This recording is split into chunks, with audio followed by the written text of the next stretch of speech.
O Último Desejo, de Andrzej Sapkowski. A Saga do Bruxo Geralt de Rivia, livro 1. A Voz da Razão. Veio até ele de madrugada. Entrou com muito cuidado e silêncio, deslizando pelo aposento como um fantasma, uma aparição. O único ruído que acompanhava seus movimentos era o da capa, roçando-lhe a pele desnuda. E foi justamente esse tênue e quase inaudível som que despertou o bruxo, ou talvez apenas o ter emergido do estado de sonolência no qual se embalava monotonamente, como se estivesse submerso em profundezas insondáveis, pairando entre o fundo e a superfície de um mar sereno, cercado por ondulantes algas marinhas. Não se moveu, nem sequer pestanejou. A jovem se aproximou, despiu a capa e, hesitante, apoiou um joelho dobrado na beira da cama. O homem a observava com os olhos semicerrados, fingindo ainda dormir. Ela se posicionou cuidadosamente sobre seu corpo, aprisionando-o entre as coxas. Apoiada nos braços esticados, acariciou-lhe o rosto com os cabelos, que cheiravam a camomila. Decidida e impaciente, inclinou-se com o bico dos seios, tocando-lhe as pálpebras, as bochechas e a boca. Ele sorriu e, com um gesto lento e delicado, abraçou-a carinhosamente. Ela endireitou o corpo, desviando-se de seus dedos, radiante e luminosa. Ofuscava com seu brilho a enevoada luminosidade matinal. Ele tentou se mover, porém ela, mantendo a pressão das mãos, impediu-o de mudar de posição, e com suaves, mas decididos movimentos nos quadris, exigiu uma resposta. E ele respondeu. A jovem parou de fugir de suas mãos, e jogando a cabeça para trás, deixou cair os cabelos. Sua pele era fresca e surpreendentemente lisa. Seus olhos, que ele pôde ver quando ela aproximou o rosto dele, eram enormes e negros, como os de uma ondina. O balanço o fez mergulhar em um mar de camomila, agitado e murmurante, envolvendo-o de paz. O bruxo.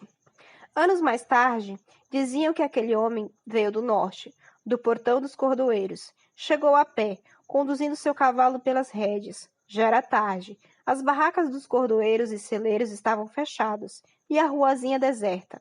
Fazia calor, mas o homem carregava uma pesada capa preta sobre os ombros. Chamava a atenção. Parou diante da estalagem. O velho Naracorte e ficou por um momento ouvindo o burburinho. Aquela hora, como de costume, o lugar estava cheio. O desconhecido não entrou.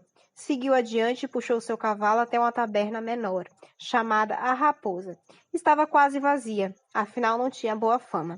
O taberneiro ergueu a cabeça de cima de uma barrica de pepinos marinados e mediu o visitante de alto a baixo. Este, ainda com a capa sobre os ombros, permaneceu diante do balcão, imóvel e calado. — O que vai ser? — Cerveja? — pediu o desconhecido com voz desagradável. O taberneiro limpou as mãos no pui do avental e encheu uma velha caneca de barro. O desconhecido não era velho, mas tinha os cabelos quase totalmente brancos. Sob a capa vestia uns surrados de bons de couro, amarrados nos ombros e nas axilas.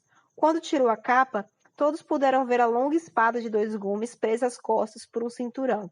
Nada havia de extraordinário naquilo, já que em Wiesen quase todos andavam armados, mas ninguém carregava uma espada às costas, como se fosse um arco ou uma aljava. O desconhecido não se sentou à mesa com os poucos fregueses. Permaneceu de pé, junto do balcão, encarando o taberneiro com olhos penetrantes. Bebeu um trago da caneca. — Estou procurando um quarto para passar a noite. — Não temos vagas, respondeu rudemente o taberneiro, olhando para as empoeiradas botas do recém-chegado. — Procure no velho Naracorte. — Prefiro aqui. — Impossível. O taberneiro finalmente reconheceu o sotaque do desconhecido. Era de Rivia. — Pagarei bem, sussurrou o estranho como se estivesse inseguro. Foi então que a confusão teve início. Um magricela bexiguento que, desde o momento em que o desconhecido entrara na taberna, o observava soturnamente, levantou-se da mesa e aproximou-se do balcão. 2 de seus companheiros se postaram atrás, a menos de 2 passos. — Não ouviu que não há lugar aqui para tipos como você, seu vagabundo riviano? Rosnou o bexiguento, parando ao lado do desconhecido. — Aqui em Wiesen não precisamos de gente de sua laia. Esta é uma cidade decente. O desconhecido pegou a caneca e se afastou, olhando para o taberneiro. Este, no entanto, evitou o seu olhar. Nem lhe passava pela cabeça sair em defesa de um riviano. Afinal, Quem gostava de rivianos? Todos os rivianos são ladrões, continuou o encrenqueiro, ferindo a cerveja, alho e ódio. Ouviu o que eu disse, seu bastardo? Ele não consegue escutar porque tem merda nos ouvidos, disse um dos que estavam atrás, fazendo o outro soltar uma gargalhada. Pague a conta e suma daqui, gritou o bexiguento. Foi só então que o desconhecido olhou para ele. Primeiro vou terminar minha cerveja. Pois nós vamos ajudá-lo, sibilou Magricela, que arrancou a caneca da mão do riviano e, agarrando-o pelo braço, enfiou os dedos por trás da tira de couro que atravessava o peito do desconhecido. Um de seus comparsas preparava-se para desferir um soco. O estranho girou sobre os calcanhares, fazendo o bexiguento perder o equilíbrio. A espada sibilou dentro da bainha e, por um breve momento, brilhou à luz das lamparinas. O ambiente fervilhou. Alguém gritou. Um dos fregueses se precipitou para fora. Uma cadeira desabou e recipientes de barro estilhaçaram. O taberneiro, com lábios trêmulos, ficou olhando para o horrivelmente destroçado rosto do bexiguento, que, desprendendo aos poucos os dedos da beira do balcão, deslizou para baixo, sumindo como se estivesse se afogando. Os outros dois jaziam no chão, um deles imóvel e o outro se agitando convulsivamente no meio de uma poça escura, cada vez maior. Um fino e histérico grito feminino soou no ar, parecendo perfurar os ouvidos. O taberneiro, tremendo feito vara verde, começou a vomitar. O desconhecido recuou até a parede, em posição de defesa. Atento, segurava a espada com ambas as mãos, agitando a ponta do ar. Ninguém se mexia. Um misto de horror e medo cobria todos os rostos, imobilizava os membros e travava as gargantas. 3 guardas, que de certo faziam a patrulha da rua, adentraram a taberna com grande estrondo. Traziam nas mãos porretes envoltos em tiras de couro, mas diante da visão dos cadáveres sacaram as espadas. O riviano continuava com as costas apoiadas na parede, e com a mão esquerda arrancou um punhal do cano de uma das botas. Largue isso, vociferou um dos guardas com voz trêmula. Largue isso imediatamente, seu bandido, e venha conosco. Outro guarda afastou com o pé uma mesa que o impedia de atingir o riviano pelo flanco. Vá buscar reforços, Tresca, gritou para o terceiro, que estava junto da porta. Não vai ser preciso, disse o desconhecido, abaixando a espada. Irei com vocês por conta própria. É lógico que sim, seu cão danado, mas acorrentado, exclamou o da voz trêmula. Largue essa espada, senão eu vou arrebentar sua cabeça. O riviano se empestigou, colocou rapidamente a lâmina da espada sobre a axila esquerda e com a mão direita descreveu, apontando para os guardas, um rápido e complicado sinal no ar. Os inúmeros tachões que ornavam os punhos de couro de seu gibão brilharam intensamente. Os guardas recuaram de imediato, protegendo o rosto com os antebraços. Um dos fregueses da taberna ergueu-se de um pulo, enquanto o outro correu para a porta. A mulher soltou outro grito, desta vez selvagem e assustador. Irei por conta própria, repetiu o desconhecido, com voz metálica. E vocês 3 irão na frente, conduzindo-me ao Staroste. Não conheço o caminho. Sim, senhor, sussurrou o guarda, abaixando a cabeça e encaminhando-se timidamente para a saída. Os outros 2 foram apressados atrás dele. O desconhecido seguiu seus passos, aguardando a espada na bainha e o punhal no cano da bota. Ao passar pelas mesas, os poucos comensais que restavam esconderam o rosto na gola do gibão. Velerade, o staroste de Wizen, coçou o queixo, refletindo sobre a situação. Não era supersticioso nem medroso, mas não lhe agradava a perspectiva de ficar sozinho com um estranho de cabelos brancos. Finalmente tomou uma decisão. Saiam, ordenou aos guardas. Quanto a você, sente-se. Não, não aqui. Um pouco mais afastado, se não for incômodo. O desconhecido sentou-se. Já não portava a espada nem a capa preta. Sou todo ouvidos, disse Velerade, brincando com uma pesada massa pousada no tampo da mesa. Sou Velerade, o staroste de Wizen. O que tem a dizer, senhor bandido, antes de ser despachado pelas masmorras? 3 mortos e uma tentativa de feitiçamento? Nada mal, nada mal. Aqui em Wizen, costumamos empalar os culpados por esse tipo de coisa. Mas como sou um homem justo, pretendo ouvi-lo antes. Portanto, fale.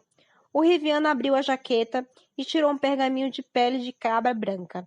Vocês têm afixado isso nas tabernas e nas encruzilhadas, falou baixinho. É verdade o que está escrito aqui?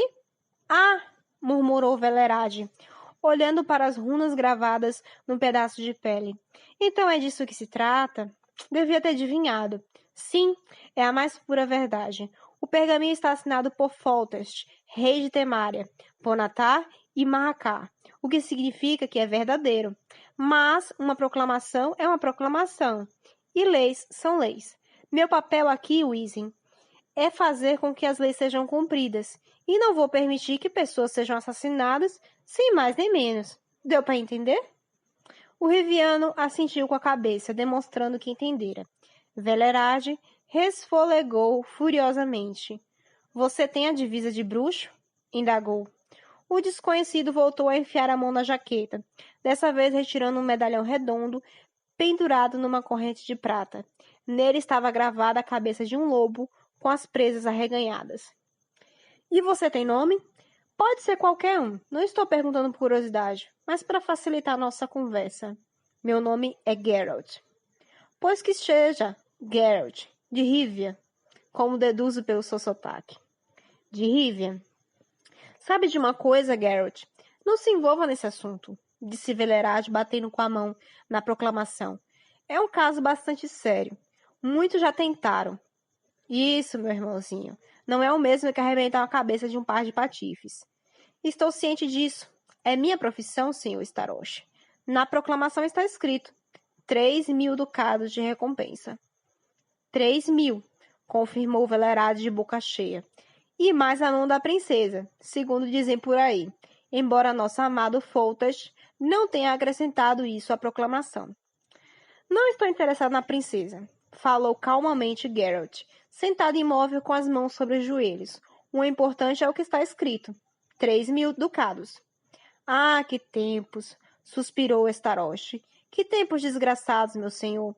Há apenas 20 anos, quem poderia imaginar, mesmo estando embriagado, que pudessem existir tais profissões? Bruxos, assassinos errantes de basiliscos, caçadores ambulantes de dragões e demos dos pântanos. Diga-me, Geralt, sua profissão permite beber cerveja? Certamente. Velerade bateu palmas. Cerveja! Gritou. Quanto a você, Geralt, achegue-se. A cerveja estava fria e espumosa. Vivemos em tempos asquerosos, monologava Velerade, bebericando de sua caneca. Circulam por aí todos os tipos de imundícies. Em Marracã, nas montanhas, pululavam bobolacos. Nas florestas, costumávamos ouvir o uivo dos lobos. E agora? Agora só se vêem espectros, bosqueolos, lobisomens e outros seres estranhos. Nos vilarejos, ondinas e carpideiras raptam criancinhas, já levaram mais de uma centena delas. Doenças das quais nunca se ouviu falar, graçam por toda parte. É de arrepiar. E para completar o quadro, ainda por cima isto, empurrou o pergaminho pelo tampo da mesa. Não é de estranhar, Geralt, que haja tanta demanda por seus serviços. E quanto a essa proclamação, senhor Starost? Geralt ergueu a cabeça. O senhor conhece mais detalhes? Velerade recostou-se na cadeira e entrelaçou as mãos sobre a barriga. Detalhes, você indaga? É lógico que conheço. Não de primeira mão, mas de fontes seguras. É isso mesmo que eu desejo saber. Bem, já que parece irredutível, escute-me. Velerade tomou mais um gole de cerveja e abaixou a voz. Nosso amado Foltest, quando ainda era príncipe durante o reinado de seu pai, o velho Medel, já nos mostrou do que era capaz. E era capaz de muito. Acreditávamos que aquilo passaria com o tempo. Mas pouco depois de sua coroação, logo após a morte do velho rei, Foltest se superou. Ficamos atônitos. Em poucas palavras, fez um filho na própria irmã, Ada. Ela era jovem. Andavam sempre juntos, mas ninguém suspeitou de nada. Talvez a rainha. De qualquer modo, lá estavam Ada, com a barriga daquelas, e Foltest falando em casamento. Um casamento com a irmã. Você se dá conta disso, Geralt? A situação se complicou ainda mais, já que exatamente naquela época, Vizimir de Novigrad teve a brilhante ideia de casar sua filha, Dalka, com Foltest, e enviou uma delegação. Tivemos de segurar o rei pelas pernas e pelos braços, porque ele queria xingar e bater nos emissários. Ainda bem que conseguimos, pois se Vizimir tivesse se ofendido, nos teria arrancado o fígado. Depois, não sem a ajuda de Ada, que tinha influência sobre o irmão, conseguimos dissuadi-lo de seu propósito de casamento imediato. Quando chegou a hora, Ada deu à luz, E agora preste atenção, porque é aí que tudo começa. Não foram muitas pessoas que viram que nasceu, mas uma das parteiras pulou da janela da torre e morreu, enquanto a outra ficou com a mente afetada e está lelé até hoje. Diante disto, acredito que o recém-nascido não fosse especialmente bonito. Era uma menina, que morreu logo em seguida. Imagino que ninguém teve muita pressa em cortar o cordão umbilical. Ada, por sorte, não sobreviveu ao parto. Depois, meu irmãozinho, Foltest cometeu mais uma estupidez. A recém-nascida deveria ter sido queimada, ou sei lá, enterrada num lugar deserto, e não guardada num sarcófago no subsolo do castelo. Tarde demais para se lamentar. Geralt ergueu a cabeça. De qualquer modo, vocês deviam ter chamado um dos versados. Está se referindo àqueles charlatões com gorro pontudo enfeitado de estrelinhas? É lógico que chamamos, mais de 10. Porém, apenas depois de termos tomado ciência do que jazia naquele sarcófago e saía dele toda noite. Mas não pense que começou a sair logo. Ah, não. Depois do enterro, tivemos 7 anos de paz. Até que numa noite de lua cheia ouvimos gritos no castelo. Gritos desesperados e muita agitação. Não precisa entrar em detalhes, você entende deste assunto e leu a proclamação. A recém-nascida cresceu, e bastante, dentro da tumba, e seus dentes se desenvolveram de maneira impressionante. Em poucas palavras, virou uma estirpe. É uma pena que você não tenha visto os cadáveres. Eu vi. Se você tivesse visto, certamente teria evitado entrar em Wizen. Geralt permaneceu calado. Então, continuou Velerade. Como lhe disse, Foltest convocou um monte de feiticeiros. Ficaram gritando, cada um mais alto que o outro, e faltou pouco para se agredirem, com aqueles cajados com que andam por aí. De certo para afugentar os cachorros quando alguém os atiça contra eles. E estou convencido de que as pessoas costumam atiçá-los com frequência. Perdoe-me, Geralt, se você tem outra opinião dos feiticeiros. Levando em conta sua profissão, provavelmente tem. Mas para mim, eles não passam de boçais e aproveitadores. Vocês bruxos despertam mais confiança. Pelo menos vocês são, como dizer, mais concretos. Geralt sorriu, mas não fez nenhum comentário. Mas voltemos ao assunto principal. O Starost olhou para dentro da caneca e despejou mais cerveja, na sua e na do Riviano. Algumas recomendações dos feiticeiros até que não pareciam tão estúpidas. Um deles sugeriu que a Estrige fosse incendiada, com o sarcófago e o castelo. Outro recomendou que cortassem a cabeça com espada. Os demais eram partidários de cravar estáculos de bétula em várias partes de seu corpo. Evidentemente, durante o dia, quando, exausta pelas excursões noturnas, ela estivesse dormindo no caixão.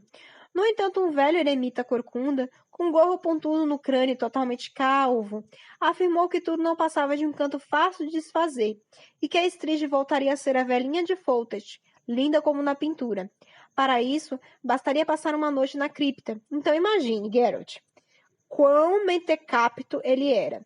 O tal velhinho foi passar a noite no subsolo do castelo. Como você pode imaginar, não sobrou muito dele. Aparentemente apenas o gorro e o cajado. Mas Foltest agarrou-se a essa ideia com unhas e dentes.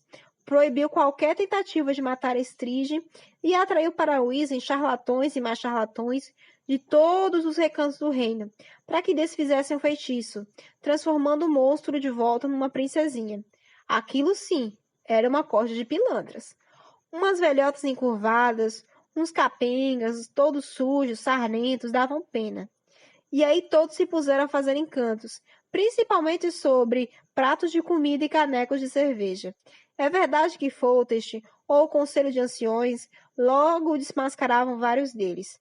Até pendurava alguns em ameias, mas poucos, muito poucos. Eu teria enforcado todos. Acho que não preciso acrescentar que a Estrige cada dia devora mais e mais pessoas, sem dar a mínima para os encantamentos nem para o fato de Foltest não morar mais no castelo. Aliás, ninguém mora mais nele. Velerage interrompeu seu relato. O bruxo permanecia calado.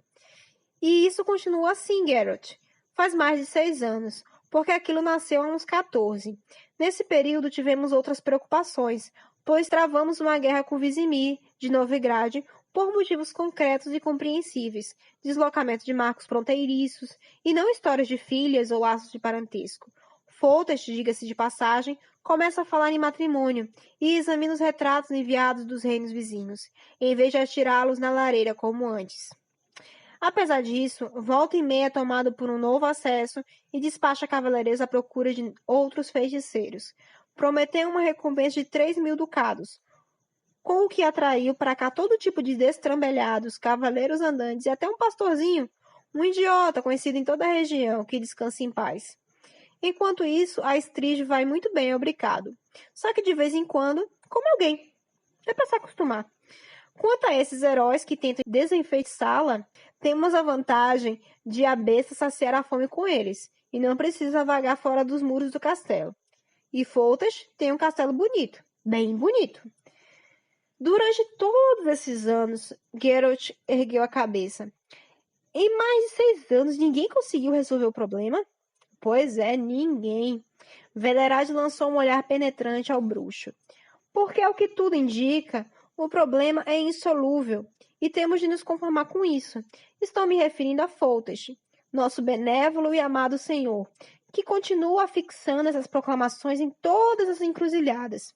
No entanto, o número de voluntariados vem diminuindo consideravelmente. Faz pouco tempo apareceu um, mas ele queria receber os 3.000 com antecedência. Diante disso, nós o enfiamos num saco e jogamos no lago. Não faltam trapaceiros. Não faltam. Na verdade, há muitos, concordou Starost, sem tirar os olhos do bruxo. Por isso, quando for ao castelo, não peça pagamento antecipado. Isto é, se você for realmente. Irei.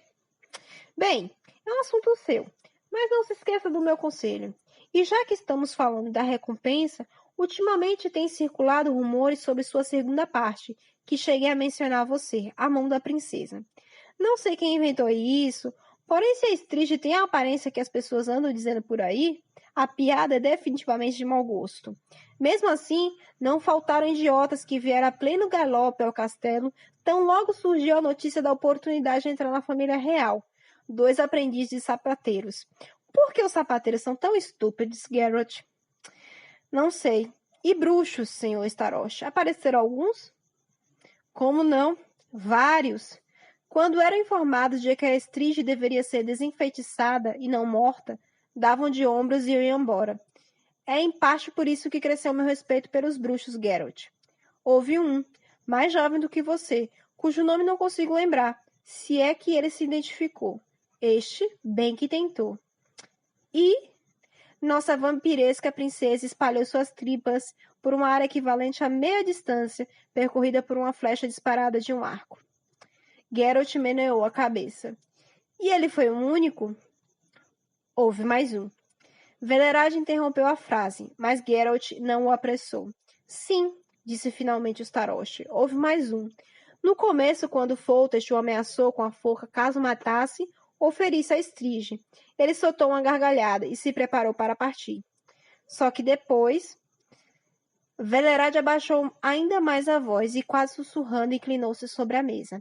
Depois ele acabou aceitando a tarefa. Saiba, Geralt, que aqui em Wizen temos homens de bem, alguns ocupando altos postos administrativos. Há quem repugne essa história toda. Circula o boato de que esses homens tiveram um encontro secreto com tal bruxo para convencê-lo a deixar seus escrúpulos de lado. E, em vez de tentar qualquer tipo de exorcismo, simplesmente matar a Estrígio, dizendo ao rei que os feitiços não funcionaram e que sua filhinha havia caído das escadas, ou seja, que ocorreu um acidente de trabalho. O rei, evidentemente, ficaria furioso, mas ele não pagaria um ducado sequer de recompensa. O pícaro bruxo respondeu que se era para não receber, então eles mesmos deveriam enfrentar a Estrígio. E aí o que podemos fazer? Cotizamo-nos, pechinchamos, mas não deu em nada. Geralt ergueu as sobrancelhas. Em nada, repito. O bruxo não quis fazer o trabalho logo na primeira noite. Ficou rodando o castelo, perambulando pelos arredores. Por fim, como dizem, viu a Estrígio, certamente em ação, pois a besta não sai da cripta apenas para esticar as pernas. Viu-a e sumiu na mesma noite, nem se despediu. Geralt contorceu os lábios numa expressão que provavelmente deveria ser um sorriso. E esses homens de bem, começou. Deviam ter guardado aquele dinheiro, não? Os bruxos não costumam cobrar adiantado. Claro, respondeu Velerade. É lógico que guardaram. E aquele boato não fazia alusão à quantia envolvida? Velerade exibiu um sorriso malandro. Uns dizem que era de 800. Geralt fez um movimento de negação com a cabeça. Já outros, murmurou Starost, falam de 1000. O que não é muito, considerando que os boatos costumam exagerar em tudo. Afinal, o rei está oferecendo 3000. Não se esqueça da prometida, ironizou Velerade. Mas de que estamos falando? É óbvio que você jamais receberá aqueles 3000. Por que é óbvio? Velerade desferiu um soco no tampo da mesa. Geralt, não estrague a imagem que eu tenho dos bruxos. Isso está durando há mais de 6 anos. A Estrige acaba com meia centena de pessoas por ano. É verdade que ultimamente menos, porque todos se mantêm longe do castelo. Não, meu irmão, eu já vi muitos encantamentos e acredito, claro, que só até certo ponto em magos e bruxos. Mas a tal história do desenfeitiçamento não passa de uma bobagem que germinou na cabeça daquele velho corcunda, que endoidou de vez por causa da comida de eremitas. Um disparate em que ninguém acredita. Ninguém, exceto Foltest. Não, Geralt. Ada deu à luz uma Estrige por ter dormido com o próprio irmão. Essa é a verdade e não há nada que possa ajudar. Ela come pessoas como todas as Estriges, e a única solução é matá-la, da maneira simples e normal. Escute. Há cerca de 2 anos, um dragão andava devorando as ovelhas de uns broncos de algum buraco no cu do mundo, perto de Marracan. Eles formavam um grupo e mataram um bicho, a pauladas. Nem sequer acharam que deveriam jactar-se do feito. Nós, aqui em Wizen, aguardamos por um milagre e nos entrincheiramos em casa nas noites de lua cheia, ou amarramos criminosos a estacas diante do castelo, esperando que a besta se sacie com eles e retorne à sua tumba. Não deixa de ser um método prático, sorriu o bruxo. E a criminalidade diminuiu? Nem um pouco. Como se chega ao novo castelo? Vou levá-lo pessoalmente até lá. E quanto à proposta dos homens de bem?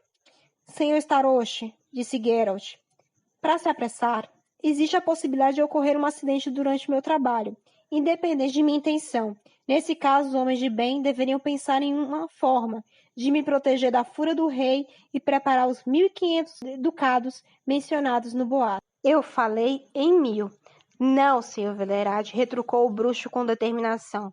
Aquele a quem vocês ofereceram 1000 ducados fugiu assim que viu a Estrige e nem chegou a barganhar, o que significa que o risco é superior a 1000. Será superior a 1500? Veremos. É claro que vou me despedir antes de ir embora. Velerade coçou a cabeça.